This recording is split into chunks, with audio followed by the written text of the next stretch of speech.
Hello दोस्तों, स्वागत है आप सभी का अपना चैनल अंकिता दीदी टीचिंग। तो आज हम पढ़ने वाले हैं प्रेजेंट परफेक्ट कंटिन्यूअस टेंस। ठीक है, इससे पहले मैंने प्रेजेंट परफेक्ट टेंस का इंट्रोनेगेटिव सेंटेंस कंप्लीट कराया है।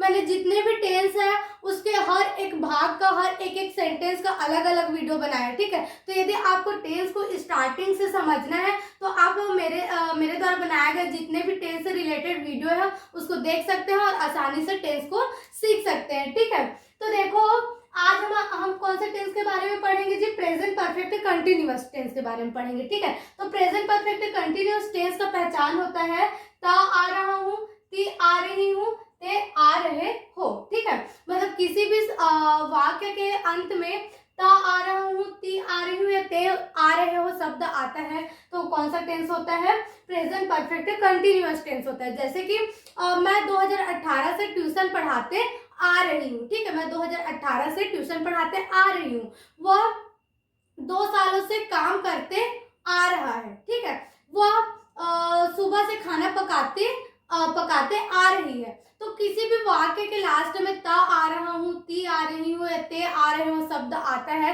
तो आपका कौन सा टेंस होता है? वो प्रेजेंट परफेक्ट कंटिन्यूअस टेंस होता है। ठीक है, तो देखो प्रेजेंट परफेक्ट टेंस में 2 चीज एक्स्ट्रा लगता है। ठीक है, क्या कौन कौन सा चीज एक्स्ट्रा लगता है जी? एक सीन्स लगता है, दूसरा क्या लगता है? फोर लगता है। ठीक है, तो ये क्या होता है? सब टेंस से थोड़ा डिफरेंट हो जाता है। ठीक है, इसमें सीन्स और फोर एक्स्ट्रा लगता है इसलिए क्या है बाकी टेंस से डिफरेंट है ना। तो देखो सीन्स का यूज कब करते हैं हम लोग? निश्चित समय को बताने के लिए। ऐसा समय जो निश्चित है उसके लिए क्या यूज किया जाता है जी? सीन्स यूज किया जाता है। ठीक है, और ऐसा समय जो अनिश्चित है, जो निश्चित नहीं है, उसके लिए क्या यूज किया जाता है?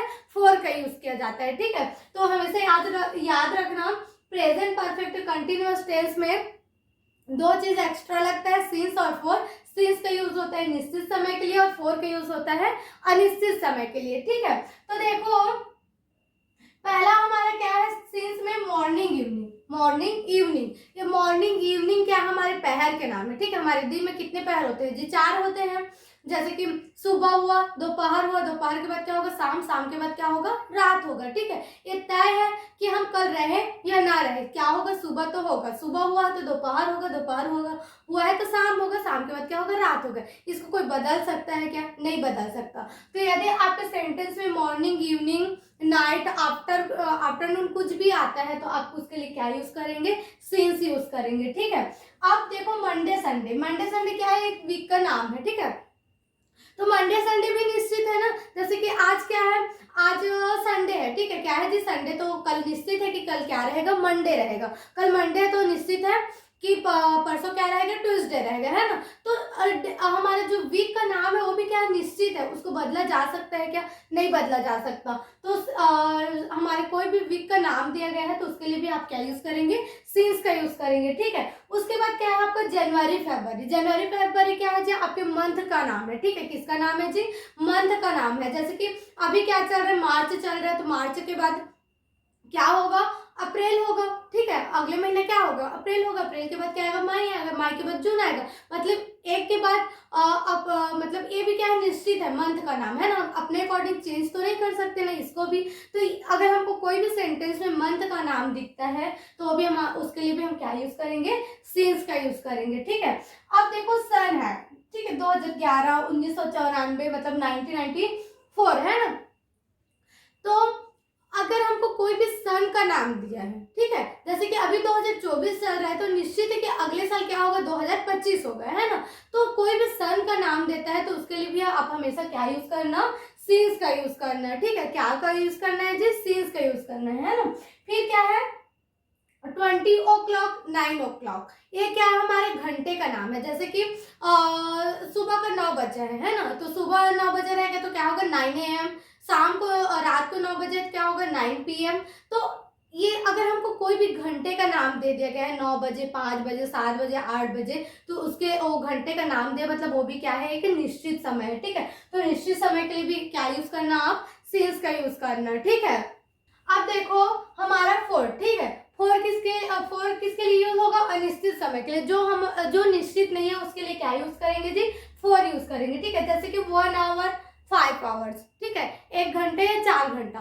तो देखो ये भी निश्चित है क्या कि कि मैं 1 घंटे से रोते आ रही हूँ, मैं 1 घंटा से रोते आ रही हूँ, तो कौन सा घंटा है भाई, कौन सा नाम है उस घंटे का? हमको पता है कि 11 बजे से रोते आ रही हूँ कि 12 बजे से रोते आ रही हूँ, हमको नहीं पता है। तो अगर हमको केवल 1 आवर 5 आवर्स, 1 घंटा इसलिए आवर, और 1 से अधिक है इसलिए क्या होगा, आवर्स हो जाएगा, है ना। तो अगर हमको केवल आवर दिया, आवर या आवर्स दिया गया है, तो उसके लिए आप क्या यूज करेंगे, फॉर यूज करेंगे, ठीक है। अब वैसे डे, 1 डे या 5 डेज, मैं 5 दिनों से पढ़ते आ रही हूँ, मैं 5 दिनों से गणित पढ़ते आ रही हूँ, कुछ समझ ही में नहीं आ रहा है, ठीक है। तो 5 दिनों से गणित पढ़ते आ रही हूँ, तो कौन सा दिन है, कौन सा महीना का 5 दिन है, या कौन से हफ्ते, कौन कौन से हफ्ते का दिन है, हमको पता है क्या, नहीं पता है। तो अगर आपको सेंटेंस में 1 डे 5 डेज ऐसा कुछ दिखता है, तो उसके लिए आप क्या यूज करना, फॉर यूज करना, ठीक है। अब वैसे मंथ, 1 मंथ 6 मंथ्स, तो मैं 4 महीनों से डांस सीखते आ रही हूँ, तो केवल 4 महीने से डांस सीखते आ रही हूँ, तो कौन सा महीने में है सीख रही हूँ, ये तो क्लियर हो रहा है क्या, जून में सीखते, जून जुलाई अगस्त से सीखते आ रही हूँ, ऐसा तो कुछ क्लियर नहीं हो रहा है। तो केवल हमको यदि हमारे सेंटेंस में मंथ या मंथ्स दिखे, तो उसके लिए क्या यूज करना है, हमको फॉर यूज करना है, ठीक है। अब वैसे 1 वीक 2 वीक्स, 1 हफ्ता या 2 हफ्ता, है ना। तो जहां भी हमको केवल वीक या वीक्स दिया गया है, वो भी, उसके लिए भी क्या यूज करना है, फॉर, क्योंकि इससे भी हमको निश्चित समय का पता नहीं चलता, ठीक है। अब देखो ईयर, 1 ईयर 5 ईयर्स, मैं 5 सालों से ट्यूशन पढ़ाते आ रही हूँ, मैं 5 सालों से क्या कर रही हूँ, ट्यूशन पढ़ाते आ रही हूँ, तो इसमें भी पता चल रहा है क्या कि मैं कौन से सन से पढ़ाते आ रही हूँ, नहीं पता चल रहा है ना। तो क्या होगा, अगर आपको ईयर है, ईयर्स दिखता है, तो उसके लिए भी क्या यूज होगा, फॉर यूज होगा, ठीक है। तो यही हमारे 2 चीज है जो हमारे प्रेजेंट परफेक्ट कंटिन्यूअस से, कोई भी परफेक्ट कंटिन्यूअस टेंस है, चाहे पास्ट हो फ्यूचर हो, ये दोनों ही एक्स्ट्रा उसमें ऐड हो जाता है, ठीक है। तो अब हमारे दिमाग में क्लियर हो गया कि कौन सा चीज के लिए सिंस यूज होगा और कौन से समय के लिए फॉर यूज होगा, ठीक है। अब प्रेजेंट परफेक्ट कंटिन्यूअस टेंस का सबसे पहले सेंटेंस क्या बनेगा, अफर्मेटिव सेंटेंस बनेगा, ठीक है। तो अफर्मेटिव सेंटेंस मींस क्या होता है, सकारात्मक वाक्य, है ना। ऐसा वाक्य जिसमें क्या और नहीं शब्द नहीं आता, वो कौन सा वाक्य रहता है, सकारात्मक वाक्य, जिसको हम इंग्लिश में क्या बोलेंगे, अफर्मेटिव सेंटेंस बोलेंगे, ठीक है। तो अफर्मेटिव सेंटेंस का सूत्र क्या होता है,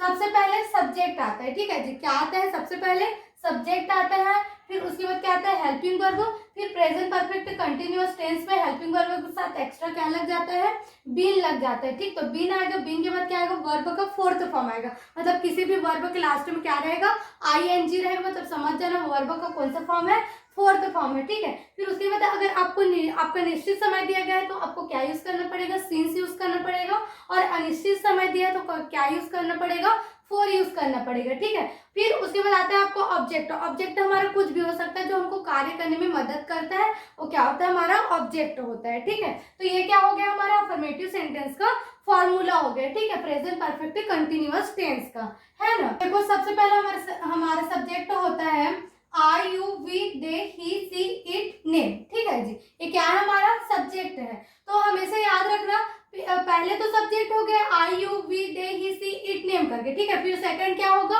हेल्पिंग वर्ब होगा, ठीक है जी। तो helping verb present perfect continuous tense में कौन सा हेल्पिंग वर्ब लगता है, हैव और हैज लगता है, ठीक है।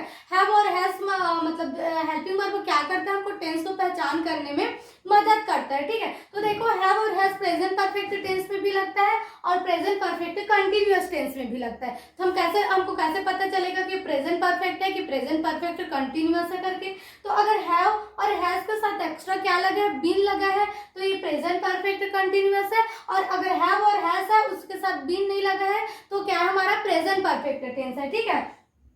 तो आई यू वी दे के साथ कौन सा हेल्पिंग वर्ब आएगा, हैव आएगा, और ही सी इट नेम के साथ कौन सा हेल्पिंग वर्ब आएगा, हैज आएगा, ठीक है। और सभी के साथ एक्स्ट्रा क्या लगेगा, बीन लगेगा, है ना। फिर उसके बाद आता है वर्ब का 4th फॉर्म, मतलब किसी भी वर्ब के लास्ट में आईएनजी दिखे, मतलब समझ जाना कि वर्ब का 4th फॉर्म है, और प्रेजेंट परफेक्ट कंटिन्यूअस टेंस में वर्ब का कौन सा फॉर्म लगता है, 4th फॉर्म लगता है, ठीक है।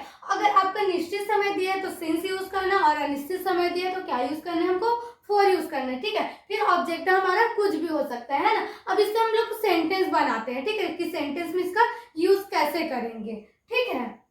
अब पहला सेंटेंस देखो, मैं 1 घंटा से माफी मांगते आ रही हूँ। ठीक है, क्या बोल रहे जी, मैं 1 घंटे से माफी मांगते आ रही हूँ। तो सबसे पहले हमको अगर सेंटेंस बनाना है तो सबसे पहले हमको किसका पहचान करना पड़ता है, टेंस का पहचान करना पड़ता है। ठीक है जी, किसका पहचान करना पड़ता है, टेंस का। तो सबसे लास्ट को देखो, ते आ रही हूँ, क्या बोल रहे हैं जी, ते आ रही हूँ। ते आ रही हूँ किसका पहचान है, प्रेजेंट परफेक्ट कंटिन्यूअस का पहचान है। ठीक है, तो हमको पता चल गया प्रेजेंट परफेक्ट कंटिन्यूअस है करके। फिर उसके बाद हमको सेंटेंस पहचानना रहता है। क्या पहचानना रहता है, सेंटेंस की अफर्मेटिव है, नेगेटिव है, या इंट्रोगेटिव है, या इंट्रोनेगेटिव।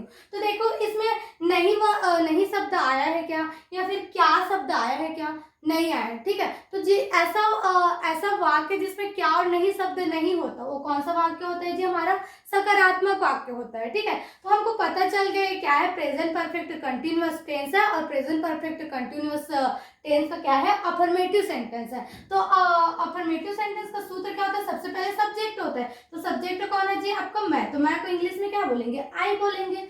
अभी मैंने जस्ट, फिर सेकंड क्या आएगा, हेल्पिंग वर्ब। तो अभी जस्ट बताई ना कि कौन सा हेल्पिंग वर्ब होता है, प्रेजेंट परफेक्ट कंटिन्यूअस टेंस पे हैव और हैज होता है। तो आई के साथ कौन सा हेल्पिंग वर्ब आएगा जी, हैव आएगा। ठीक है, तो हैव आ गया।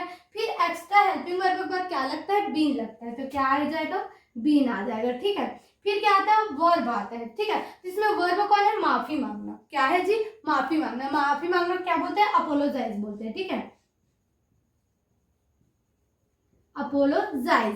ठीक है, तो इसका फोर्थ फॉर्म बनाना है तो लास्ट में क्या लिखना पड़ेगा, ई को हटा के, यहाँ पर ए आता है तो आईएनजी लगाएंगे तो ई क्या हो जाएगा, हट जाएगा। तो अपोलोजाइजिंग हो जाएगा। ठीक है, अपोलोजाइज का फोर्थ फॉर्म क्या हो जाएगा, apologizing. I have been apologizing. ठीक है, फिर आएगा सिंस या फोर। तो हम कैसे पता चले सिंस है कि फोर, तो देखो क्या हो रहा है, 1 घंटा। 1 घंटा मतलब 1 आवर। तो जस्ट कुछ समय पहले मैंने बताया कि आवर या आवर्स रहता है, तो क्या हमारा अनिश्चित समय है। ठीक है, तो अनिश्चित समय के लिए क्या यूज होगा, फॉर यूज होगा। ठीक है, तो यहाँ पर क्या लगाएंगे जी, फॉर लगाएंगे। ठीक है, फॉर। फिर क्या है, ऑब्जेक्ट। तो कितना घंटे से माफी मांगते आ रहे हो आप, 1 घंटे से। तो क्या हो जाएगा, 1 आवर हो जाएगा। ठीक है जी, क्या आ जाएगा, 1 आवर। ये आपका बन गया सेंटेंस। मैं 1 घंटे से माफी मांगते आ रही हूँ को कैसे करोगे translate, I have been apologizing for 1 hour. ठीक है, आया समझ में। अब सेकेंड क्वेश्चन देखो, वह सुबह से पढ़ाते आ रहा है। ठीक है, क्या बोल रहे हैं जी, वह सुबह से पढ़ाते आ रहा है। तो देखो लास्ट में टेंस पहचानते हैं पहले, तो ते आ रहा है। क्या बोल रहे हैं जी, ते आ रहा है, मतलब प्रेजेंट परफेक्ट कंटिन्यूअस टेंस। ठीक है, और देखो क्या और नहीं शब्द नहीं, मतलब कौन सा वाक्य, सकारात्मक, मतलब अफर्मेटिव सेंटेंस। तो हमको दोनों का बात क्लियर हो गया कि क्या है, प्रेजेंट परफेक्ट कंटिन्यूअस टेंस का अफर्मेटिव सेंटेंस है। तो अफर्मेटिव का सूत्र क्या होगा, सबसे पहले सब्जेक्ट। तो सब्जेक्ट क्या है, वह। तो वह तो यूज लड़का के लिए भी होता है, लड़के के लिए भी होता है। तो हमको कैसे पता चलेगा, ते आ रहा है बोल रहे हैं। ठीक है, अगर ती आ रही है ऐसा रहता तो क्या होता, ते आ रही है रहता। ते आ रही है रहता तो क्या होता, लड़की होती। लेकिन यहाँ क्या है, ते आ रहा है, मतलब क्या होगा जी, लड़का होगा। तो लड़का के लिए क्या यूज होता है, सब्जेक्ट ही होता है। ठीक है, तो ही हो गया। फिर उसके बाद हेल्पिंग वर्ब। तो ही आई यू वी दे के साथ क्या होता है, हैव यूज होता है। लेकिन ही सी इट नेम के साथ कौन सा हेल्पिंग वर्ब यूज होता है, हैज यूज होता है। तो यहाँ पर क्या आ जाएगा, हैज आ जाएगा। ठीक है, फिर एक्स्ट्रा क्या लगता है आपका, बीन लगता है। तो क्या आ जाएगा जी, यहाँ बीन आ जाएगा। फिर क्या आता है, वर्ब का फोर्थ फॉर्म। तो पढ़ाते, यहाँ वर्ब कौन है जी, पढ़ाते। तो पढ़ाना को क्या बोलते हैं, टीच बोलते हैं। क्या बोलते हैं जी, टीच बोलते हैं। ठीक है, तो टीच का फोर्थ फॉर्म क्या हो जाएगा, टीचिंग हो जाएगा। ठीक है, ही हैज बीन टीचिंग। फिर आता है सिंस या फोर। तो हमको सिंस या फोर कैसे पता चलेगा, यहाँ समय को देखते हैं ना, सुबह बोले, सुबह क्या एक निश्चित समय, और निश्चित समय के लिए क्या लगता है, सिंस यूज होता है। ठीक है, क्या होता है जी, सिंस। तो यहाँ पर क्या आ जाएगा, सिंस आ जाएगा। ठीक है, since he has been teaching since. फिर आता है ऑब्जेक्ट। तो ऑब्जेक्ट क्या है, सुबह। सुबह को क्या बोलेंगे, मॉर्निंग बोलेंगे। ठीक है, मॉर्निंग। ठीक है, तो वह सुबह से पढ़ाते आ रहा है तो इंग्लिश में कैसे बोलेंगे, he has been teaching since morning. ठीक है, आया समझ में। तो ये हो गया हमारा जो प्रेजेंट परफेक्ट कंटिन्यूअस टेंस का जो अफर्मेटिव सेंटेंस है वो यही कंप्लीट होता है। ठीक है, अब जो आगे का सेंटेंस है नेगेटिव, इंट्रोगेटिव और इंट्रोनेगेटिव, उसको हम नेक्स्ट वीडियो में पढ़ेंगे। ठीक है, तो अगर वीडियो समझ में आए तो लाइक कीजिएगा और चैनल को सब्सक्राइब कीजिएगा, ठीक है, और शेयर करना अपने दोस्तों में मत भूलिएगा, ठीक है। Thank you.